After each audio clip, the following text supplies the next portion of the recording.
We begin tonight with breaking news out of Boone County, where a jury has reached a verdict in the trial of Joshua Ward. He is a man accused of killing his girlfriend and her 9-year-old son. Local 12's James Pilcher joins us live with the breaking details. James. Thank you, Paula.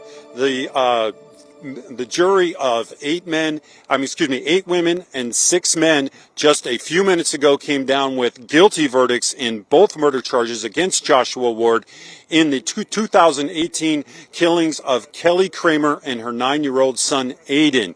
And here was the scene earlier today, just a few minutes ago, when that verdict came down.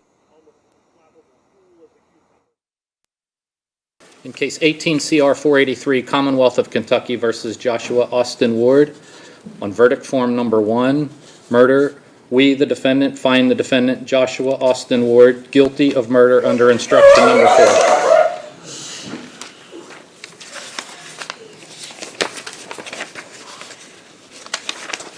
Verdict form number 2, murder. We, the jury, find the defendant, Joshua Austin Ward, guilty of murder under instruction number 5. That is both signed by the foreperson.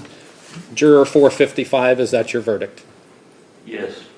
Juror 334, is that your verdict? Yes.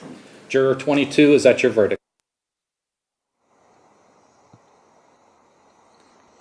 Now, that jury deliberated for about 6 hours. They got the case shortly after 11 o'clock this morning and had a few questions for the judge throughout the day. But then all of a sudden at about 5 o'clock, we got the word that the verdict was coming down, and they announced it at about 5:15. Again, this case had a lot of twists and turns. It involved Joshua Ward's acknowledged alternative lifestyle, seeking a family of several women, of several wives and girlfriends, and being a dominant sexually. So there is a lot going into this. And right now behind me here in the courtroom, the jury is now deliberating on what Ward's sentence should be. Live in Burlington, James Pilcher, Local 12 News. All right, he also took the stand in his own defense, which we don't often see. All right, thank you, James. And Ward faces 20 years in prison to life without parole when that sentence comes down.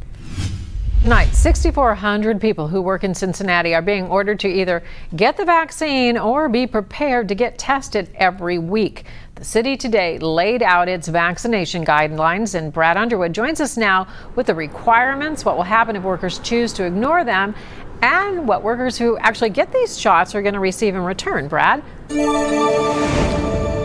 Yes, good evening, Paul. This is all happening very fast. The policy being introduced today, and in less than 3 weeks, if you're a city employee and have not begun that vaccination process, you're going to have to start getting tested and get negative results to come to work. Now, the police union president, Dan Hill's, telling me tonight that those dates may not exactly be firm. The city manager's office reached out to them, and they're going to work together and possibly come up with an adjusted scheduled timeline. The city manager's office telling me tonight, confirming that, saying it remains open to mutually beneficial adjustments to this policy. So, as it stands now, get the vaccine and you're good. If you don't, you will have to take a test every week to get paid.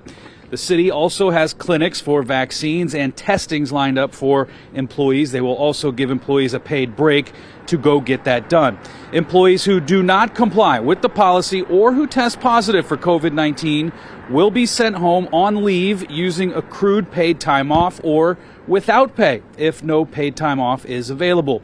Hill says he was a little surprised when the policy was released today. He said there had been negotiations with various parties, but nothing had ever really come to a mutual agreement. Our general feelings were that this wasn't necessary. We believe in medical freedom for our members. We know a large percentage of our members have one of two things: antibodies by getting the vaccine or antibodies from having COVID. The city also announcing some incentives here for employees if you do get the vaccine shot during this less than 3-week timeline. You're eligible for a $100 gift card. If you're a full-time employee and you already have the shot, you are eligible for a $50 gift card. Now, as for masks, if you are vaccinated, they are optional. If you are not vaccinated, you will be required to wear them inside buildings, inside vehicles with other people, interacting with the public, and when you cannot, safely social distance. Vaccine mandates mean nursing students must make a decision many never anticipated: get the vaccine or get out of nursing. As David Winter shows us, the decision is heartbreaking for some students who are willing to walk away from a dream.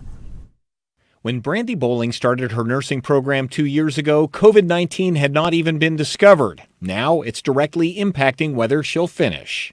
We have 3 young children, and we're trying to figure out if I should just be a mom or if I should go ahead and finish my education. Brandy is one of thousands of nursing students across the country and right here in the tri-state who receive notifications from their schools like this one from Cincinnati State that says students not fully vaccinated by October 1st will no longer be allowed to attend clinical experiences. The problem for COVID vaccine hesitant students is not necessarily their schools requiring the COVID vaccine. It's the places where they do their clinicals. That's their practical education. Places like Christ Hospital, which is mandating the vaccine. Cincinnati State told us that students must meet the hospital's requirements for vaccines and other health measures, and it has received very few questions or concerns from students. But there are concerns from students all over social media talking about the struggle between finishing their schooling and becoming a nurse, or ditching it all because they don't want to be forced into vaccination. This student at NKU posts that she's not getting the shot. We spoke to her on the phone. She says she is hoping for an exemption. If your medical or your religious exemption doesn't work, what will you do? I guess that's something we'll figure out in the future. I really don't have any option. I think they need me more than I need them, as we're short on nurses, which we can see. Kelsey Roden asked her school why during the shutdown people were able to do clinicals online, but now they can't. I've asked why, there's not an alternative, and I just keep getting the answer that in-person is best, which it is, but at the same time, if there's an alternative to getting removed from the RN program, I don't know why we can't use it. Today was the deadline for Brandy Bowling to get her first shot. She says, against her wishes, she did it for her family. The question is, how many others will make the same choice? David Winter, Local 12 News.